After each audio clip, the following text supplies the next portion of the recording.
Hello friends, this is Arpit Dubey. Welcome to our channel. So friend, मैं उम्मीद करता हूँ आप सभी स्टूडेंट की प्रिपरेशन बहुत अच्छे से चल रही होगी। और इसी प्रिपरेशन को आगे बढ़ाते हुए आज की वीडियो में हम पॉलिटिकल साइंस से रिलेटेड बेस्ट एमसीक्यूज़ करने वाले हैं, जो पेपर में आपको एक नए क्वेश्चन इससे देखने को मिल सकता है। ये एमसीक्यू हिंदी और इंग्लिश दोनों मीडियम में होंगे। और इसके साथ साथ सभी क्वेश्चन के बाद आपको एक शॉर्ट नोट्स देखने को मिलेगा, जो आपको थिंकिंग डेवलप करने में हेल्प करेगा। कुछ बच्चे मुझसे पूछ रहे थे कि एडमिट कार्ड कब तक आएगा। तो एडमिट कार्ड जब आपका पेपर होगा उससे 4 से 5 दिन पहले आप आ जाता है। ठीक है, तो एडमिट कार्ड की टेंशन बिल्कुल ना लें, अपनी प्रिपरेशन पे फोकस करें।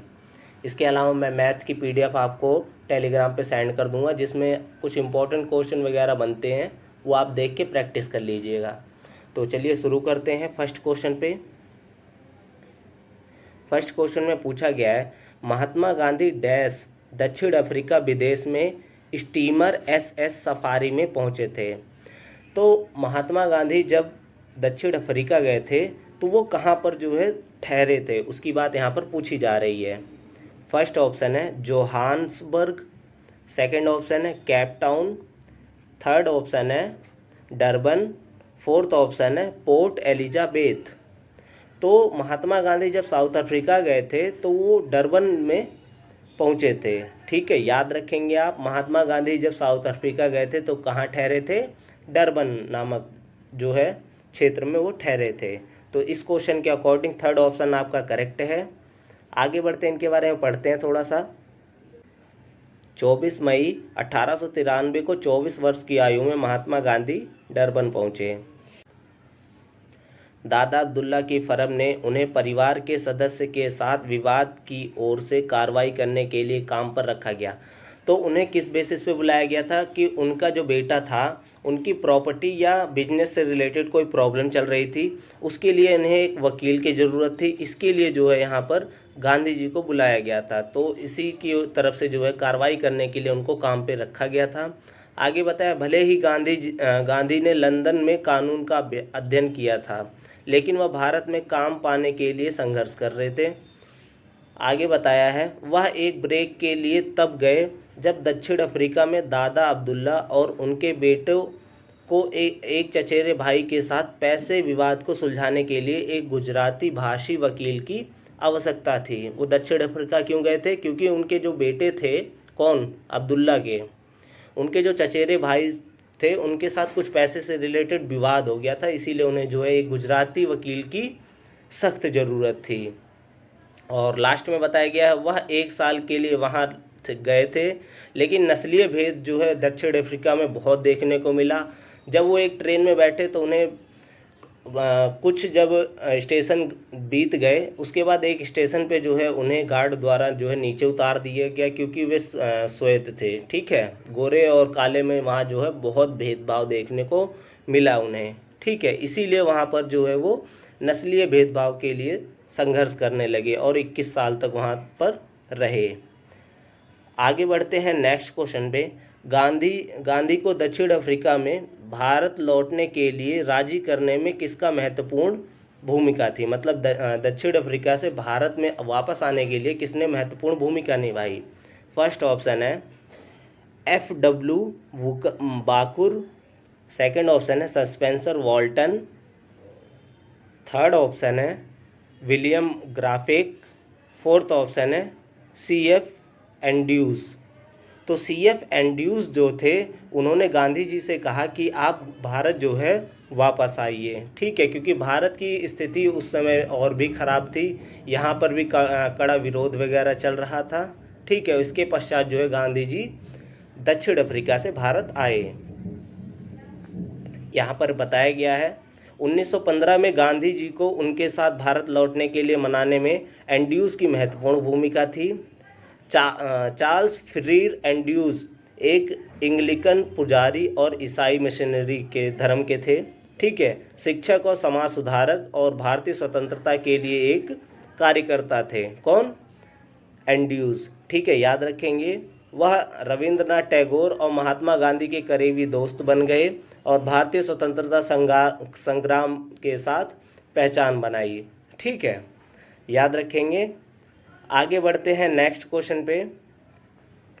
निम्नलिखित में से कौन महात्मा गांधी के राजनीतिक गुरु थे?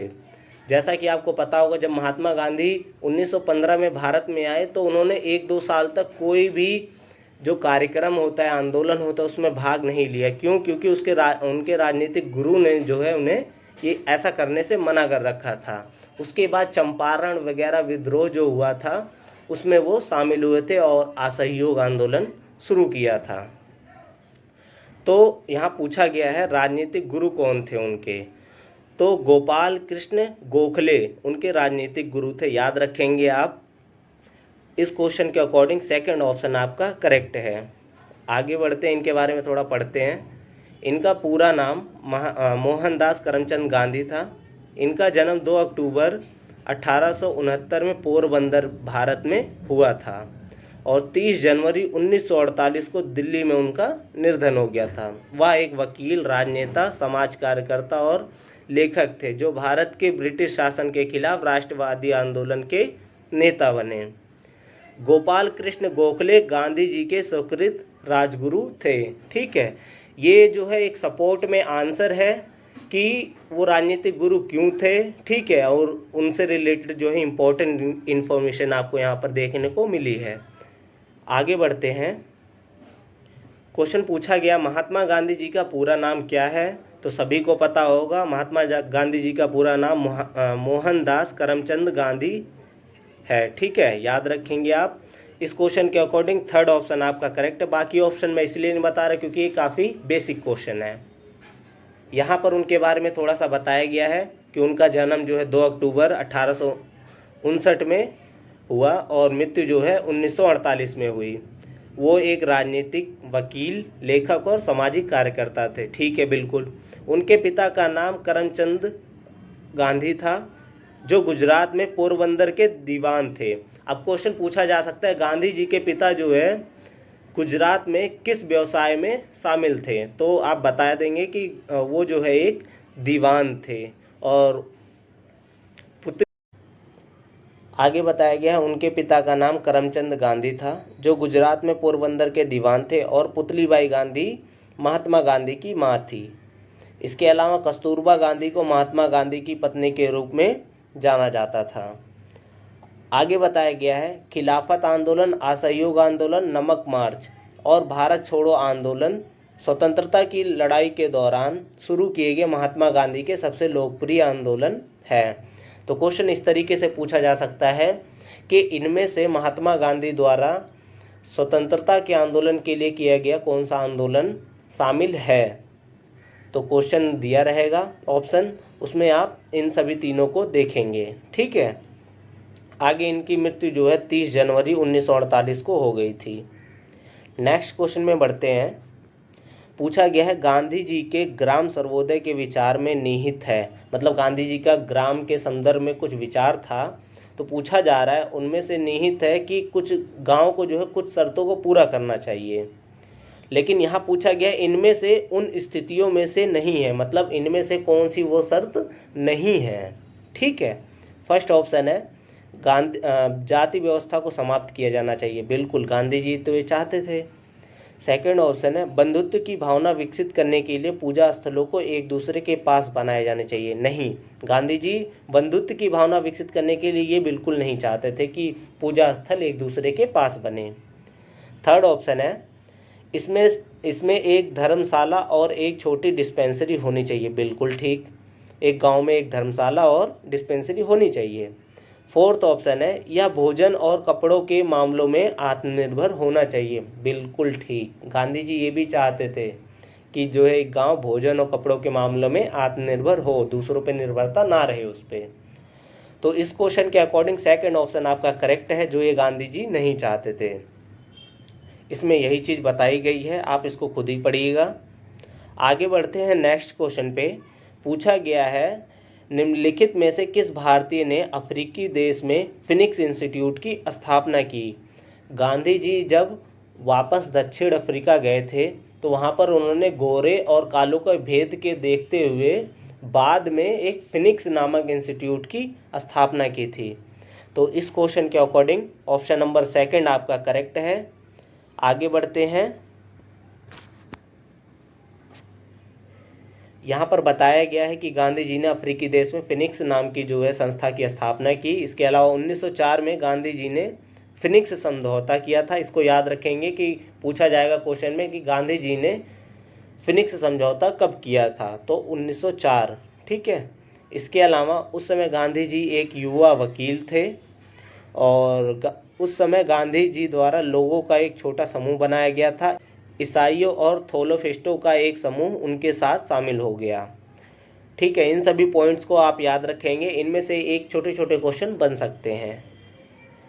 आगे क्वेश्चन में पूछा गया है, गांधी जी के अनुसार निम्न में से कौन सा सही है। मतलब इनमें से 2 पॉइंट दिए हुए हैं आपके, गांधी जी के क्या ये विचारधारा को मानते हैं। देखते हैं। अधिगम को बच्चों के शारीरिक रूप से सक्रिय होने के अवसर को प्रदान करने चाहिए। बिल्कुल ठीक। अधिगम का एक उद्देश्य होना चाहिए गांधी जी के अनुसार कि बच्चों को जो है सक्रिय अवसर जो है प्रदान करना चाहिए। सेकंड पॉइंट में बोला गया है, बच्चों को दुनिया के बारे में ज्ञान अपने मॉडल बनाने की स्वतंत्रता होनी चाहिए। बिल्कुल ठीक। गांधी जी ये भी चाहते थे कि बच्चे जो है स्वयं जो है अपने मॉडल को जो है विकसित करें। ठीक है, तो इस क्वेश्चन के अकॉर्डिंग थर्ड ऑप्शन यानी फर्स्ट और सेकंड दोनों आपका करेक्ट है। ठीक है, याद रखेंगे आप। इसके बारे में थोड़ा सा यहाँ बताया गया है कि महात्मा गांधी जी के शैक्षणिक विचार भारत के तत्कालीन सामाजिक, राजनीतिक और आर्थिक परिस्थितियों से प्रभावित थे। उस समय अंग्रेजों द्वारा ब्रिटिश शिक्षा का प्रचार और प्रसार किया जा रहा था। ब्रिटिश शिक्षा प्रणाली ने भारतीय दिमागों को सीधे प्रभावित किया और भारत की तत्कालीन शिक्षा प्रणाली को भी उन्होंने प्रभावित किया। बिल्कुल ठीक। उन्होंने बच्चों को आत्मकेंद्रित बनाने और अंग्रेजों पर निर्भर ना रहने के लिए भारत के लिए ज़रूरत आधारित शिक्षा का सुझाव दिया। बिल्कुल ठीक। और गांधी जी के शैक्षणिक विचारों को निम्नलिखित तर्ज पर इंगित किया जा सकता है। कुछ पॉइंट उन्होंने बताए हैं जिसको फोकस करना चाहिए जिस पे। फर्स्ट पॉइंट में गांधी जी ने कहा कि गांधी जी ने स्वीकार किया कि शिक्षा का उद्देश्य बच्चों की शारीरिक, मानसिक, भावनात्मक और आध्यात्मिक क्षमताओं का विकास है। बिल्कुल ठीक। इस पॉइंट को याद रखेंगे कि गांधी जी के अनुसार शिक्षा का क्या उद्देश्य है। इस तरीके से क्वेश्चन पूछा जा सकता है। तो शारीरिक, मानसिक और भावनात्मक, आध्यात्मिक क्षमताओं का विकास करना शिक्षा का महत्वपूर्ण उद्देश्य है। और शिक्षा का अंतिम उद्देश्य क्या है? स्वयं की प्राप्ति। तो क्वेश्चन इस तरीके से पूछा जा सकता है कि गांधी जी के अनुसार शिक्षा का अंतिम उद्देश्य क्या है। तो आप स्वयं की प्राप्ति वाला जो ऑप्शन लिखा होगा उस पर निशान लगाएंगे। आगे बताया गया है, गांधी अधिगम को बच्चों को शारीरिक रूप से सक्रिय होने के लिए अवसरों को प्रदान करने चाहिए। इसके अलावा बच्चों को दुनिया के बारे में ज्ञान के मॉडल को बनाने की स्वतंत्रता होनी चाहिए कि मतलब दुनिया के बारे में स्वयं समझ वो बना सके। ठीक है, आगे बढ़ते हैं हम नेक्स्ट क्वेश्चन पे। नेक्स्ट क्वेश्चन में पूछा गया है, गांधी जी के अनुसार निम्नलिखित में से कौन सा सही है। इसी तरीके से आपको क्वेश्चन पेपर में देखने को मिलेंगे जिसमें 2 पॉइंट दे देंगे, उसके बाद पूछ लेंगे कि उनके अनुसार ये जो पॉइंट ऑफ व्यू है वो सही है या गलत है। तो फर्स्ट पॉइंट में बताया गया है, पाठ्यपुस्तकों का उपयोग करने वाले शिक्षक मौलिक प्रदान नहीं करते। ठीक है। सेकंड पॉइंट है, पाठ्यपुस्तक यदि शिक्षा के वाहन के रूप में उपयोग की जाती तो शिक्षण के लिए मूल्य प्रदान करे। मतलब अगर आप जो है जो शिक्षा या पाठ्यपुस्तक है उसको एक व्हीकल की तरह यूज़ करना चाहते हैं तो शिक्षा के मूल्य जो है उसको प्रदान करने चाहिए। तो गांधी जी के अनुसार ये दोनों विचार सही हैं। ठीक है, याद रखेंगे आप। गांधी जी ने ये दोनों विचार जो है ये चाहते थे कि पाठ्यपुस्तकों का उपयोग करने वाले शिक्षक मौलिक प्रदान नहीं करते। ये भी गांधी जी ने कहा था कि जो शिक्षक सिर्फ पाठ्यपुस्तकों का यूज़ करके बच्चों को पढ़ाता है वो मौलिकता बच्चों में प्रदान नहीं कर सकता। याद रखेंगे इन दोनों पॉइंट्स को। इसके अलावा उनके विचार यहाँ पर दिए गए हैं, आप इसे स्वयं पढ़ेंगे। अगर मैं पढ़ूंगा तो काफ़ी वीडियो लंबी हो जाएगी। ठीक है, तो ये सभी विचार आप याद रखेंगे और सिंपल पॉइंट्स है जिन पर जो है गांधी जी ने फोकस किया है। ठीक है, जिसमें से ये सेकंड पॉइंट जैसे यहाँ दिया गया है, हाईलाइट किया गया है, एक शिक्षक को पाठ्यपुस्तकों से पढ़ाता है वह विद्यार्थियों को मौलिकता प्रदान नहीं करता। इसीलिए वो कहते थे कि गतिविधियों द्वारा पढ़ाया जाए, बच्चों को संगीत के माध्यम से पढ़ाया जाए। ठीक है, प्लेवे मेथड से पढ़ाया जाए। इसके अलावा करके सीखने पे ज़्यादा जोर देते थे गांधी जी। ठीक है, तो ये सब उनकी विचारधाराएं हैं। इनमें से क्वेश्चन एक एक बन सकता है। नेक्स्ट क्वेश्चन में पूछा गया है महात्मा गांधी के दर्शन में रचनात्मक प्रभाव क्या है। मतलब महात्मा गांधी के विचारधारा से एक रचनात्मक चीज कैसे हो सकती है कोई। फर्स्ट पॉइंट है गांधी जी 18वीं शताब्दी परिणामी समुदाय से प्रभावित थे जिन्होंने विश्वास की एकता की वकालत की, बिल्कुल ठीक। सेकंड पॉइंट है गांधी जी ब्रह्मा विवादितों से प्रभावित थे, बिल्कुल ठीक। जो ब्रह्मा विवादित व्यक्ति थे उनसे वो काफ़ी प्रभावित थे। इसके अलावा गांधी जी वर्ड्सवर्थ जैसे रोमांटिक लेखकों की कृतियों से प्रशंसक थे, बिल्कुल नहीं। वो ऐसे किसी लेखक के कृतियों से जो है प्रशंसक नहीं थे, ठीक है। तो इस क्वेश्चन के अकॉर्डिंग आपका ऑप्शन नंबर 1, पॉइंट नंबर 1 और 2 दोनों करेक्ट है। वो इन दोनों चीज़ों पे जो है काफ़ी जो है प्रभावित थे इन दोनों चीज़ों से, ठीक है। तो इस क्वेश्चन के अकॉर्डिंग ऑप्शन नंबर 1 जो है आपका करेक्ट है, जिसमें केवल 1 और 2 आ रहा है, ठीक है। आगे बढ़ते हैं। इसमें इन्होंने बताया है कि गांधी जी क्या क्या जो है क्या क्या चाहते थे और उनके क्या क्या दृष्टिकोण हैं, ठीक है। आप इसको पढ़ेंगे।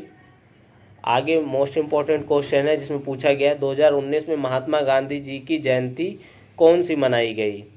तो कौन सी जयंती थी आप एक बार सोचिए। आप जितने भी क्वेश्चन करते हैं उसको पहले सोचा कीजिए कि इसका आंसर क्या हो सकता है, ताकि आपको पता लगे कि आपने कितना पढ़ा है कितना समझा है, ठीक है। तो फर्स्ट ऑप्शन है 175 जयंती थी ये। सेकंड ऑप्शन है 125। थर्ड ऑप्शन है 100। फोर्थ ऑप्शन है 150। तो गांधी जी की 2019 में 150वीं जयंती मनाई गई थी। और अगर वर्तमान का पूछे कि अब कौन सी जयंती मनाई जाएगी अक्टूबर में, तो आप लिखेंगे 153 जयंती जो है अभी हाल ही में मनाई जाएगी 2 अक्टूबर को, ठीक है, 2022 में। 21 का पूछ ले तो 152 लिख दीजिएगा, ठीक है। आगे बताया गया है कि गांधी जी का जन्म जो है 2 अक्टूबर 1869 में हुआ था। इसके अलावा वो एक राजनीतिक कार्यकर्ता और सामाजिक जो है कार्यकर्ता थे, लेखक भी थे। इसके अलावा उन्होंने कई आंदोलन किए, ये भी जानते हैं हम। और उन्हें राष्ट्रपिता के रूप में भी जाना जाता है। ये बेसिक चीज़ें यहाँ पर बताई गई हैं। और लास्ट वाला पॉइंट काफ़ी इंपॉर्टेंट है, पढ़ते हैं इसे। गांधी जी को राजनीतिक और सामाजिक प्रगति हासिल करने के लिए उनके अहिंसक विरोध, जिसे सत्याग्रह के सिद्धांत के रूप में जाना जाता है, ये अंतर्राष्ट्रीय स्तर पर जो है इसे यूज़ किया जाता है और सम्मानित भी किया जाता है। सत्याग्रह जिसमें अहिंसा पर ज़्यादा जोर दिया जाता था। आगे बताया गया है कि महात्मा गांधी के नेतृत्व में जो है कुछ महत्वपूर्ण आंदोलन हुए थे। पहला आंदोलन उन्होंने जो है 1915 में जब वो भारत में आए थे। 2 साल तक तो इन्होंने कुछ भी नहीं किया, क्योंकि इनके गुरु ने जो है उन्हें ऐसा करने से मना कर रखा था कि किसी भी आंदोलन में आपको भाग लेने की ज़रूरत नहीं है। लेकिन कांग्रेस के अधिवेशन वगैरह में जो है वो भाग लेते थे।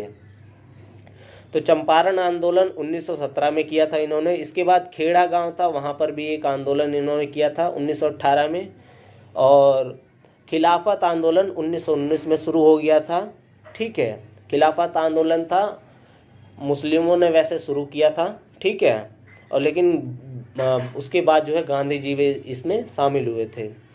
असहयोग आंदोलन 1920 में शुरू हुआ था। सविनय अवज्ञा आंदोलन, जिसे दांडी मार्च भी कहते हैं या नमक आंदोलन भी कह सकते हैं, ये 1930 में जो है शुरू हुआ था।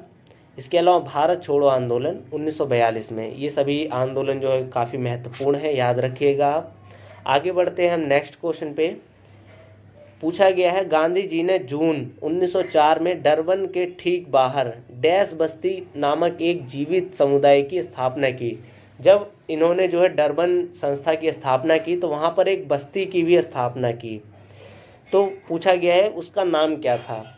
फर्स्ट ऑप्शन है रिस्किन, सेकंड ऑप्शन है नतल, थर्ड ऑप्शन है प्रीटोरा, फोर्थ ऑप्शन है फिनिक्स। तो गांधी जी ने 1904 में डरबन के ठीक बाहर जो है फिनिक्स नामक जो है एक जीवित समुदाय की इन्होंने क्या किया था, स्थापना किया था। यहाँ पर इसके बारे में बताया गया है। गांधी जी ने जून 1904 में डरबन के बाहर फिनिक्स बस्ती नामक एक सांप्रदायिक जीवित समुदाय की स्थापना की। उन्होंने एक व्यक्ति के अनावश्यक कब्जे को खत्म करने के उद्देश्य से सांप्रदायिक जीवन के लिए एक प्रयोग के रूप में किया और व्यक्ति को समाज में रहने का समान अधिकार प्रदान किया, क्योंकि वहाँ पर गोरों का ज़्यादा प्रभुत्व था, कालों को जो है दबाया जा रहा था। इसीलिए उन्होंने समान जो है स्वतंत्रता का अधिकार प्रदान किया। इसके अलावा उनके अखबार भारतीय राय और उनके कार्यकर्ताओं को फिनिक्स बस्ती में ले जाया गया। तो उनके नाम का एक अखबार भी चलाया गया था उस समय, जिसे भारतीय राय भी कहा जाता है, याद रखेंगे आप। आगे नेक्स्ट क्वेश्चन में पूछा गया, महात्मा गांधी ने शिक्षा की कौन सी प्रणाली प्रतिपादित की थी? तो फर्स्ट ऑप्शन है गतिविधियों द्वारा शिक्षण, सेकंड ऑप्शन है संगीत के माध्यम से शिक्षण, थर्ड ऑप्शन है स्वर्ण मतलब सुन के, ध्यान मतलब ध्यान केंद्रित करके आदि के माध्यम से शिक्षा होनी चाहिए, फोर्थ ऑप्शन है उपयुक्त सभी। तो गांधी जी इन चारों मेथड से जो है टीचिंग करने की बात कहते थे और बच्चों को जो है अधिगम टीचिंग लर्निंग प्रोसेस को जो है कंप्लीट करने की बात होती थी। तो याद रखेंगे आप। तो इस क्वेश्चन के अकॉर्डिंग फोर्थ वाला ऑप्शन आपका करेक्ट है।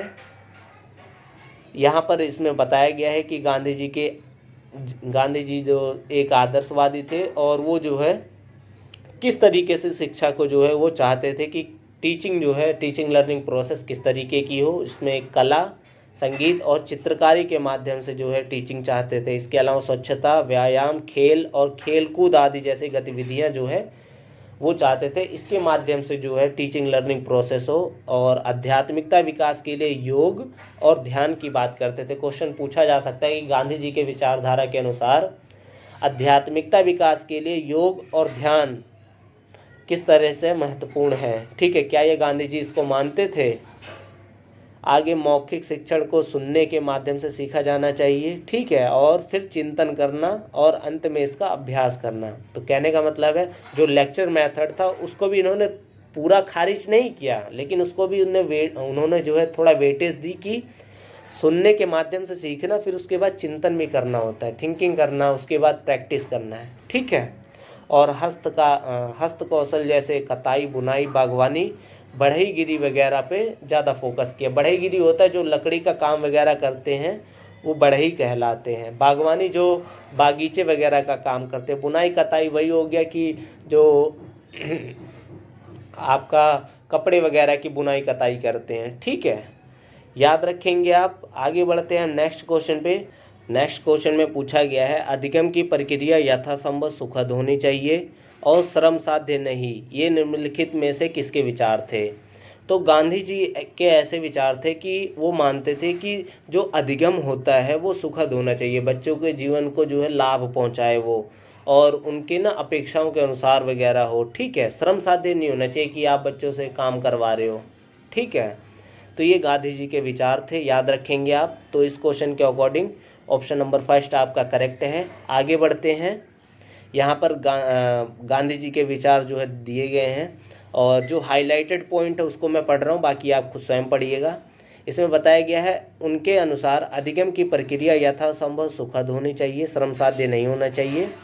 और गांधी जी का छात्र के लिए संदेश था राष्ट्र निर्माण और समाज की सेवा में उनकी भूमिका को दर्शाता है, ठीक है, याद रखेंगे आप। आगे बढ़ते हैं नेक्स्ट क्वेश्चन पे। भारत में बुनियादी शिक्षा किसके द्वारा शुरू की गई थी? फर्स्ट ऑप्शन है श्री अरविंदो, सेकंड ऑप्शन है रविंद्रनाथ टैगोर, थर्ड ऑप्शन है स्वामी विवेकानंद, फोर्थ ऑप्शन है गांधी जी। तो बेसिक एजुकेशन जिसे हम कहते हैं ये 1937 में लाई गई थी और ये किसने शुरू की थी? गांधी जी ने, ठीक है, याद रखेंगे आप। यहाँ पर बताया गया है कि किस प्रकार से ये बुनियादी शिक्षा जो है उसका स्वरूप है, जिसमें बताया गया है पूर्व बुनियादी जो शिक्षा होती है वो 6 साल तक दी जानी चाहिए और बुनियादी यानी बेसिक जो एजुकेशन है वो 7 से लेकर 14 वर्ष तक, ये फ्री एंड कंपलसरी की बात हो रही है। और उत्तर बुनियादी जो शिक्षा है वो 15 वर्ष से लेकर 18 वर्ष तक प्रोवाइड किए जाने चाहिए और इसके अलावा जो है फिर विश्वविद्यालय की जो है शिक्षा प्रदान की जानी चाहिए। तो इस तरीके के ढांचे की जो है बात गांधी जी करते थे, ठीक है। आगे बढ़ते हैं हम। ये हमारा लास्ट क्वेश्चन है। पूछा गया है, गांधी जी चाहते थे कि छात्रों को अपनी छुट्टियां डैश में बितानी चाहिए।